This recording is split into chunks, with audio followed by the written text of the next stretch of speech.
Hello everyone, welcome back to online study zone. आज हम इस वीडियो में बात करने वाले हैं टॉपिक वाइज सीरीज़ में डे 23 और टॉपिक का नाम है भारत की जनगणना 2011।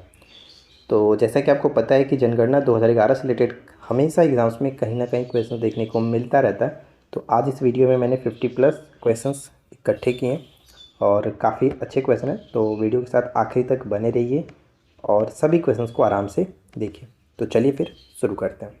और अगर आप हमारे चैनल पे नए हैं तो आप हमारे एप्लीकेशन को भी डाउनलोड कर सकते हैं, जहाँ पे आपको बहुत सारी स्टडी मटेरियल मिल जाएगी बहुत ही कम कीमत पर। तो एप्लीकेशन डाउनलोड करने के लिए वीडियो के नीचे डिस्क्रिप्शन में लिंक दिया गया, या फिर प्ले स्टोर से आप डायरेक्ट यहाँ से डाउनलोड कर सकते हैं। ठीक है, तो देखिए सबसे पहला प्रश्न ये कि भारत में पहली बार जनगणना कब हुई थी। भारत में पहली बार जनगणना लॉर्ड मेयो के समय में 1872 में की गई थी, लेकिन उसके 10 वर्ष के पश्चात यानी कि 1881 के बाद लॉर्ड रिपन के समय में प्रत्येक वर्ष नियमित रूप से जनगणना स्टार्ट हो गया। तो यानी 10-10 वर्ष पे जो जनगणना होता है वो 1881 से होना स्टार्ट हुआ। जब नियमित रूप से पूछे तब 81 करेंगे, लेकिन पहली बार हुआ था 1872 में, इसलिए यहाँ पे ऑप्शन बी होगा। अगला है कि भारतीय संविधान के किस धारा में देश की जनगणना करने के दायित्व संघ सरकार को दी गई है। यानी जनगणना जो है वो संघ सूची के अंतर्गत आता है। तो बताइए कि वो किस धारा के अंतर्गत देखा जाता है। तो 246, ऑप्शन सी 246। निम्न में से किस प्रदेश में महिला साक्षरता सबसे अधिक है। यानी जिस राज्य की साक्षरता सबसे ज़्यादा होगी वहाँ पे हम ये भी कह सकते हैं कि वहाँ महिला साक्षरता अधिक होगी, लॉजिकली समझ सकते हैं। तो केरल की साक्षरता दर सबसे ज़्यादा है, यहाँ पे सही आंसर ऑप्शन बी बनेगा। अगला है कि 2011 की जनगणना के अनुसार किस राज्य की आबादी अधिकतम थी। 2011 की जनगणना के अनुसार किस राज्य की जो जनसंख्या है, आबादी है, वो सबसे ज़्यादा है। तो उत्तर प्रदेश। ठीक है, उत्तर प्रदेश ऑप्शन सी होगा। यहाँ पे हम क्लियरली देख पाएंगे कि 2001 से 2011 के लिए दशक की जो वृद्धि रहा 17.64%, 3.09 प्रतिशत अंक का एक और कमी हो गई थी। यानी पहले की जो तुलना में अगर देखा जाए, जैसे कि 1991 से 2001 के अकॉर्डिंग, तो उस वक्त 21 दशमलव समथिंग था। ठीक है, उस वक्त से दशक की जो वृद्धि हुई वो हमारा यहाँ पे ये देखेंगे, तो इन दोनों की तुलना में ये हमारा कमी देखने को मिला था। ठीक है, यानी कि 1991 से 2001 की जो जनसंख्या रही, 2011 से 2011 की जनसंख्या में थोड़ा सा कमी देखने को मिला था ये चीज़। ठीक है, मतलब कमी का मतलब ये नहीं कि दशकीय वृद्धि में कमी देखने को मिला था। ठीक है, जैसे कि पहले 21 दशमलव समथिंग की वृद्धि हुई थी, लेकिन 17.64 की वृद्धि हुई, इसलिए यहाँ पे ये माना जाता है। उत्तर प्रदेश के लगभग 200 मिलियन लोगों के साथ देश में सबसे अधिक आबादी वाला राज्य है, वहीं सिक्किम जो कि सबसे कम जनसंख्या वाला राज्य है। नेक्स्ट आता है कि 2001 से 11 में साक्षरता में वृद्धि दर कितना है। साक्षरता में वृद्धि दर कितना है, तो ध्यान रखना है ऑप्शन ए हो जाएगा सही आंसर, 9.2%। 9.2%। जनसंख्या के आकार की दृष्टि से भारत का सबसे छोटा राज्य कौन सा है। तो अभी बात कर ही चुके हम लोग, जनसंख्या की दृष्टि से अगर देखा जाए सबसे छोटा राज्य हमारा सिक्किम हो जाएगा, और क्षेत्रफल की दृष्टि से सबसे छोटा जो कि गोवा। और अगर जनसंख्या घनत्व की बात करें तो सबसे कम जनसंख्या घनत्व वाला हमारा अरुणाचल प्रदेश हो जाएगा। तो फिलहाल सही आंसर ऑप्शन ए होगा, सिक्किम। नेक्स्ट आता है कि 2011 की जनगणना के अनुसार बिहार का जनसंख्या की दृष्टि से भारतीय राज्यों में कौन सा स्थान है। जनसंख्या की दृष्टि से अगर बिहार को देखा जाए तो सही आंसर ऑप्शन सी होगा, तीसरा स्थान। पहला जो कि उत्तर प्रदेश, दूसरा महाराष्ट्र और तीसरा हमारा बिहार आ जाता है। यहाँ पे देख सकते हैं जनसंख्या के हिसाब से बिहार भारत का तीसरा सबसे बड़ा राज्य, क्षेत्रफल के हिसाब से भारत का 12वां सबसे बड़ा राज्य बिहार हो जाएगा। जनगणना 2011 के अनुसार भारत की जनसंख्या का कितना प्रतिशत शहरों में रहता है। भारत की जनसंख्या के कितने प्रतिशत जो लोग हैं वो शहरों में निवास करते हैं। तो शहरों में 31.16%, और ग्रामीण जनसंख्या यहाँ पे ऑप्शन डी हो जाएगा। तो फिलहाल ऑप्शन बी बिल्कुल सही आंसर है, ध्यान रखेंगे। देखिए अगला प्रश्न आता है कि जनसंख्या की दृष्टि से भारत के 3 सबसे बड़े राज्यों का सही क्रम क्या है। जनसंख्या की दृष्टि से आपको बताना है। तो सबसे ज़्यादा उत्तर प्रदेश, दूसरा महाराष्ट्र और तीसरा बिहार, यानी सही आंसर ऑप्शन ए होगा। ठीक है, आगे बढ़ते हैं। जनसंख्या की दृष्टि से भारत का सबसे बड़ा केंद्र शासित प्रदेश कौन सा है। जनसंख्या की दृष्टि से, जनसंख्या की दृष्टि से भारत का सबसे बड़ा जो केंद्र शासित प्रदेश होगा वो दिल्ली है, और साथ ही साथ घनत्व में भी दिल्ली जो कि आगे है। केंद्र शासित प्रदेशों में जनसंख्या के हिसाब से दिल्ली भारत का सबसे बड़ा केंद्र शासित प्रदेश है। इसके बाद जम्मू कश्मीर और पुडुचेरी का नंबर आता है। वहीं लक्षद्वीप भारत का सबसे छोटा केंद्र शासित प्रदेश है। ठीक है, लक्षद्वीप सबसे छोटा केंद्र शासित प्रदेश है जनसंख्या के अकॉर्डिंग। जनसंख्या घनत्व के हिसाब से दिल्ली सबसे घना केंद्र शासित प्रदेश है। 2011 के मुताबिक दिल्ली में सबसे ज़्यादा जनसंख्या घनत्व 11 है, 11,297। ठीक है, 11,297 प्रति वर्ग किलोमीटर। वहीं पे राज्यों की तुलना में सबसे ज़्यादा आपको पता है 1106 व्यक्ति प्रति वर्ग किलोमीटर। उस हिसाब से देख सकते हैं कितना ज़्यादा घना है ये दिल्ली। ठीक है, घनत्व के मामले में किस हिसाब पर है, किस लेवल पर है। क्षेत्रफल के हिसाब से लद्दाख भारत का सबसे बड़ा केंद्र शासित प्रदेश होगा। तो तीनों पॉइंट हमने यहाँ पे डिस्कस कर चुका है। ठीक है, चलिए आगे देखते हैं। अगला है कि 2011 के जनगणना के अनुसार, अंतिम आंकड़ों के अनुसार भारत के निम्नलिखित राज्यों का जनसंख्या के आधार पर सही क्रम क्या होगा। तो ऊपर में से हमने देख ही लिया, उत्तर प्रदेश टॉप पे आता है, उसके बाद महाराष्ट्र आएगा, उसके बाद बिहार आएगा। यानी 1 3 2 से स्टार्ट करते हैं। 1 3 2 यहाँ पर भी है, 1 3 2 यहाँ पर भी है। उसके बाद मैं आपको बता दूँ कि पश्चिम बंगाल आता है और उसके बाद आंध्र प्रदेश आता है, यानी कि 5 के बाद 4 आएगा। तो राइट आंसर ऑप्शन डी होगा। ठीक है, डी। नेक्स्ट है कि वर्ष 2011 के जनगणना के अनुसार 2001 से 11 तक दशक के दौरान जनसंख्या वृद्धि दर कितने प्रतिशत रही। जनसंख्या वृद्धि दर कितने प्रतिशत रही, तो हमने पहले वाले क्वेश्चंस में ही डिस्कस किया था, 17.64%। ठीक है, 17.64%। 2011 की जनगणना के अनुसार निम्नलिखित में से किस राज्य में 2001 से 11 की अवधि में जनसंख्या वृद्धि सर्वाधिक रही थी, यानी किस राज्य ने सर्वाधिक वृद्धि दर्ज किया। वो था मेघालय। ठीक है, मेघालय सबसे ज़्यादा, जबकि नागालैंड सबसे कम, जो कि ऋणात्मक भी रहा था। 2011 के आंकड़ों के अनुसार निम्नलिखित में से किस राज्य की जनसंख्या वृद्धि दर सबसे कम है। तो सबसे कम कौन सा, नागालैंड, जो कि माइनस में ही दिखाया था। ठीक है, निगेटिव रहा था। 2011 की जनगणना के अनुसार प्रवासियों को आकर्षित करने में किस भारतीय राज्य को पहला स्थान मिला है। प्रवासियों को आकर्षित करने में महाराष्ट्र। ठीक है, महाराष्ट्र, ऑप्शन सी। नेक्स्ट है कि जनसंख्या के संदर्भ में निम्न वर्षों में से किस एक को महान विभाजन का वर्ष माना जाता है। महान विभाजन का वर्ष माना जाता है, तो वो हमारा हो जाएगा ऑप्शन बी, 1921, क्योंकि इसमें काफ़ी ज़्यादा जनसंख्या में डिफरेंसेस आया था। भारत की उच्चतम जनसंख्या वृद्धि दर रही किस दशक में। भारत की उच्चतम जनसंख्या वृद्धि दर किस दशक में रही थी, जो 61 से 71 का दशक था। 61 से 71, इसमें सबसे ज़्यादा जनसंख्या वृद्धि दर देखी गई थी। नेक्स्ट है कि किसी देश किसी क्षेत्र में जनसंख्या अधिकय का तात्पर्य क्या है। किसी क्षेत्र में जनसंख्या अधिकय का तात्पर्य क्या है, तो ध्यान देना है, इसका तात्पर्य होता है कि जनसंख्या एवं संसाधन विकास से। जनसंख्या एवं संसाधन विकास से। जनसंख्या घनत्व का अर्थ क्या है, तो ये तो पता ही होगा। जनसंख्या घनत्व का अर्थ होता है कि प्रति वर्ग किलोमीटर में रहने वाले व्यक्तियों की संख्या, ऑप्शन सी। नेक्स्ट, 2011 की जनगणना के आंकड़ों के अनुसार निम्न में से किस केंद्र शासित प्रदेश में महिला जनसंख्या पुरुष जनसंख्या से अधिक है। ध्यान दीजिएगा, केंद्र शासित प्रदेश की बात की जा रही है। महिला जनसंख्या जो वो पुरुषों से अधिक है, वो है Puducherry, option D, Puducherry. Next आता है हमारा कि सूची 1 को सूची 2 के साथ मिलान करना है। एक तरफ राज्य, दूसरी तरफ उनका जनसंख्या घनत्व दिया गया। तो चलिए देखते हैं। जैसा कि हम जानते हैं कि बिहार का 1106 है, तो यहाँ पे बिहार का फर्स्ट के साथ 2 होगा। तो फर्स्ट के साथ 2 तो सभी जगह मिल रहा है।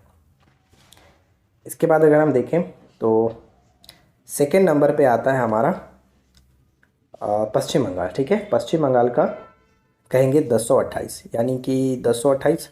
डी का फर्स्ट कहाँ पे मिल रहा है, डी का फर्स्ट हमें देखने को मिलेगा जो कि यहाँ पे देखिए, डी का फर्स्ट यहाँ पे है, डी का फर्स्ट यहाँ पे। तो करेक्ट आंसर क्या हो जाएगा, ऑप्शन सी। उसी तरह से बी में मिलाएंगे तो बी का हो जाता है हमारा यहाँ पे 860, केरल का 860 थर्ड रैंक पर जनसंख्या घनत्व, और चौथे रैंक पे आपका उत्तर प्रदेश आ जाता है 829 जनसंख्या घनत्व के साथ। तो राइट आंसर ऑप्शन सी पे टिक करेंगे। पहला और दूसरा तो खास करके आपको याद रखना है, वैसे चारों को याद रखिए, हमेशा ये क्वेश्चन इसी तरह से पूछा जाता है। इसके बाद देखिए नेक्स्ट प्रश्न ये है कि 2011 के जनगणना के अनुसार भारत का जनसंख्या का पुरुष और स्त्री अनुपात क्या है। 2011 के जनगणना के अनुसार भारत में जनसंख्या का पुरुष और स्त्री अनुपात कितना है, तो 1000 पुरुषों पर 943 स्त्री में। यहाँ पे सही आंसर ऑप्शन डी हो जाएगा। अगला है कि भारत में सबसे कम लिंगानुपात वाला राज्य कौन सा है? भारत में सबसे कम लिंगानुपात वाला राज्य हरियाणा, ऑप्शन बी हरियाणा। निम्नलिखित में से कौन सही नहीं है? अच्छे से पढ़िए और बताइए कौन सही नहीं है। तो पहला पॉइंट कि केरल में स्त्री पुरुष अनुपात महिलाओं के पक्ष में, यानी महिला यहाँ पे ज़्यादा है, जो कि ये तो चीज़ सही है। भारत में लिंगानुपात 943 हो गया, ये भी सही है। पहले 933 हुआ करता था, 43 हो गया। चंडीगढ़ में लिंगानुपात देश में सबसे कम है, ये गलत हो गया क्योंकि हमने हरियाणा देखा था, तो ये पॉइंट गलत है। पांडिचेरी में स्त्री पुरुष अनुपात के पक्ष में, यानी ये भी बिल्कुल सही है। स्त्री यानी जो केंद्र शासित प्रदेश पुडुचेरी है, उसमें हमने देखा था कि यहाँ पे स्त्रियों की संख्या पुरुषों से ज़्यादा है, तो ये बिल्कुल सही है। तो गलत यहाँ पे हो जाएगा ऑप्शन सी। देखिए नेक्स्ट प्रश्न ये कह रहा है कि 2011 के जनगणना के अनुसार राज्यों में किस एक का नगरीकरण स्तर निम्नतम है, सबसे कम है नगरीकरण स्तर? तो वह हिमाचल प्रदेश का, जबकि सबसे ज़्यादा गोवा हो जाता है। 2011 के जनगणना में भारत में ग्रामीण जनसंख्या का प्रतिशत कितना है? ऊपर में हमने देखा था ना शहरी प्रतिशत, तो शहरी तो हमारा 31.16 और बाकी हमारा 68.8, जो कि आप यहाँ पे देख सकते हैं, वो हमारा ग्रामीण प्रतिशत है। तो राइट आंसर ऑप्शन ई होगा। क्षेत्रफल की दृष्टि से भारत का सबसे छोटा केंद्र शासित प्रदेश कौन सा है? क्षेत्रफल की दृष्टि से, तो right answer will be option C Lakshadweep. ठीक है, लक्षद्वीप बिल्कुल सही आंसर है।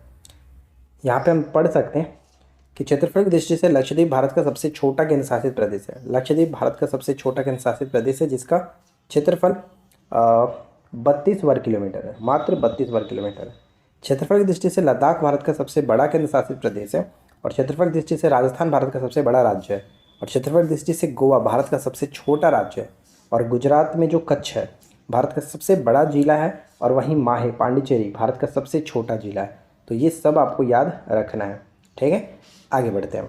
नेक्स्ट है कि भारत में नियमित रूप से जनगणना कब शुरू हुई थी? ये मुझे बताने की ज़रूरत नहीं है, आप सभी को पता चल गया।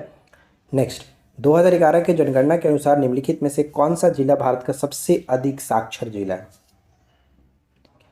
तो सबसे अधिक साक्षर जिला के रूप में हम यहाँ पे देखेंगे शेरछिप, जो कि मिजोरम के अंतर्गत आता है। शेरछिप भारत का सबसे अधिक साक्षर जिला माना जाता है, शेरछिप।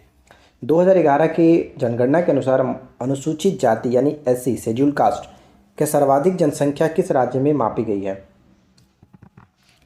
एससी जो है सबसे ज़्यादा हमें देखने को मिलेंगे उत्तर प्रदेश में। ठीक है, उत्तर प्रदेश में। लेकिन अगर यहाँ पे 80% की बात करता तो फिर पंजाब हो जाता सही आंसर। ठीक है, 80% में पंजाब सबसे ज़्यादा, सिर्फ एससी की जनसंख्या में उत्तर प्रदेश। वहीं अगर एसटी की ज़्यादा बात करता तो मध्य प्रदेश, और 80% में अगर कह दें तो फिर आपका वो मिज़ोरम में चल जाएगा। ठीक है, मिज़ोरम। तो ये सब कुछ आपको याद रखना है। आगे देखिए, भारत की कुल जनसंख्या में अनुसूचित जाति की जनसंख्या का योगदान कितना है, यानी एससी की जनसंख्या का अनुपात कितना है?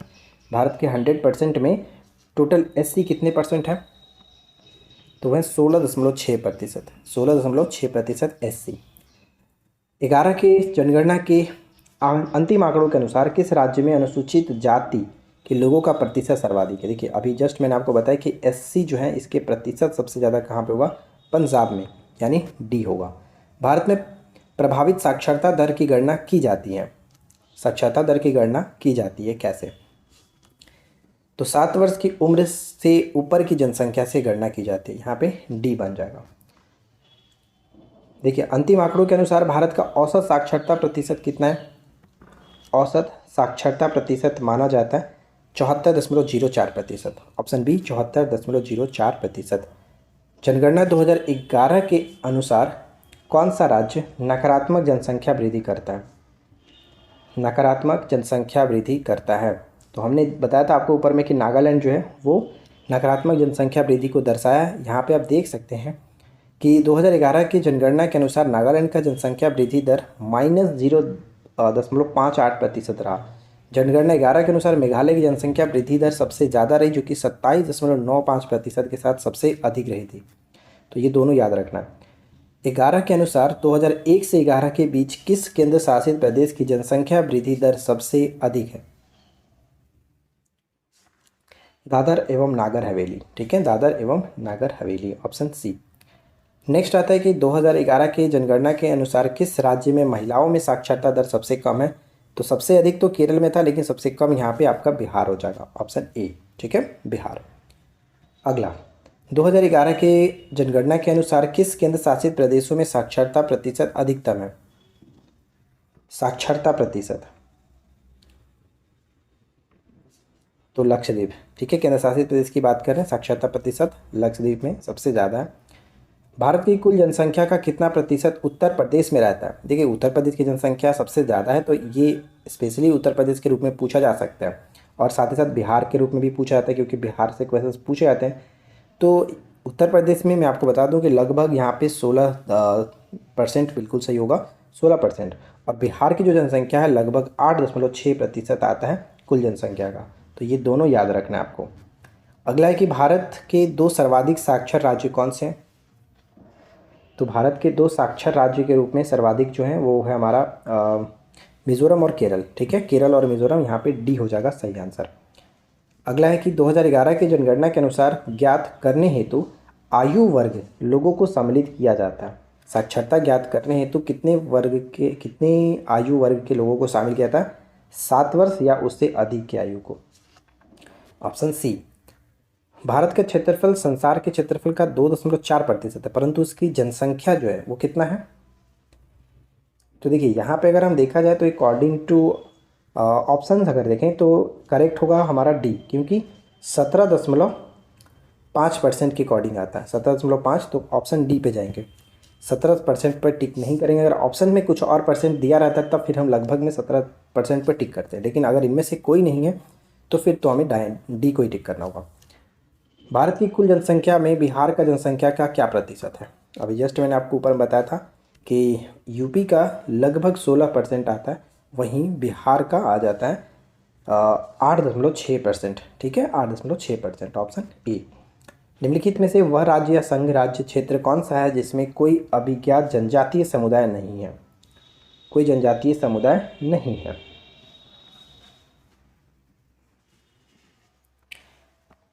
तो देखिए, जनजातीय समुदाय नहीं यानी एसटी की बात करते हैं, नहीं है, वह दिल्ली, पंजाब, हरियाणा, चंडीगढ़, पांडुचेरी, यहाँ पे सही सभी के सभी करेक्ट होगा, ऑप्शन डी, उपरोक्त सभी। भारत के संघ राज्य क्षेत्रों में सर्वाधिक नगरीकृत कौन सा है? संघ राज्य क्षेत्रों में सर्वाधिक नगरीकृत कौन सा है? तो वह है दिल्ली, सर्वाधिक नगरीकृत दिल्ली। नेक्स्ट आता हमारा कि विश्व बैंक की रिपोर्ट के अनुसार भारत में 50% से अधिक निर्धन इन 4 राज्यों में निवास करते हैं। 50% से ज़्यादा गरीब जो है वो किस राज्यों में निवास करते हैं? तो यहाँ पे ध्यान दीजिएगा, सही होगा हमारा बिहार, उत्तर प्रदेश, मध्य प्रदेश और उड़ीसा, ऑप्शन ए। नेक्स्ट आता है कि न्यूनतम जनसंख्या घनत्व वाला राज्य कौन सा है? न्यूनतम जनसंख्या घनत्व वाला राज्य अरुणाचल प्रदेश, 17 व्यक्ति प्रति वर्ग किलोमीटर, ऑप्शन सी। भारतीय संविधान में जनगणना को किस अनुसूची में डाला गया है? तो ये मैंने आपको ऊपर में बता दिया था कि किस अनुसूची में है, तो सही आंसर आप लोग नीचे कमेंट करके बताएंगे 48 का क्या होगा। अगला प्रश्न है कि जनगणना 2011 के अनुसार जनसंख्या घनत्व का सही अवरोही क्रम क्या है? जनसंख्या घनत्व का, तो हमने देखा सबसे ज़्यादा बिहार का होता है, तो ये तो हमारा ऐसे भी कट जाएगा, ये भी कट गया। अब बात करते हैं कि दोनों में से कौन, अच्छा दोनों एक ही ऑप्शन है, ठीक है, तो सही आंसर ए और बी दोनों को टिक कर लेते हैं, क्योंकि बिहार में सबसे ज़्यादा जनसंख्या है, तो उसके बाद बंगाल और उसके बाद केरल में, तो सही आंसर हमारा ए और बी दोनों हो जाता है, ठीक है। आगे देखते हैं, आगे नहीं, यहाँ पे एक छोटा सा पॉइंट है, देखिए 2011 की जनगणना के अनुसार बिहार का प्रति वर्ग किलोमीटर 1106 व्यक्तियों के साथ जनसंख्या घनत्व के मामले में सबसे ऊपर है। उसके बाद पश्चिम बंगाल 1028 व्यक्ति प्रति वर्ग किलोमीटर के साथ जनसंख्या घनत्व में दूसरे स्थान पर है। उसी तरह से उत्तर प्रदेश 829 और केरल आता है हमारा यहाँ पे 860, यानी केरल का जो रैंक है वो 3rd रैंक है, देख सकते हैं केरल 3rd रैंक पर है, ठीक है। नेक्स्ट क्या कह रहे हैं कि जनसंख्या, राष्ट्रीय जनसंख्या नीति 2000 ईस्वी के अनुसार किस वर्ष तक जनसंख्या स्थिरता प्राप्त करने का लक्ष्य है? तो ये जो लक्ष्य रखा गया 2045 तक, ठीक है, 2045 तक, ऑप्शन डी। 2011 में हुई जनगणना के अनुसार देश में अनुसूचित जनजाति की जनसंख्या देश की कुल जनसंख्या का कितना प्रतिशत है? अनुसूचित जनजाति।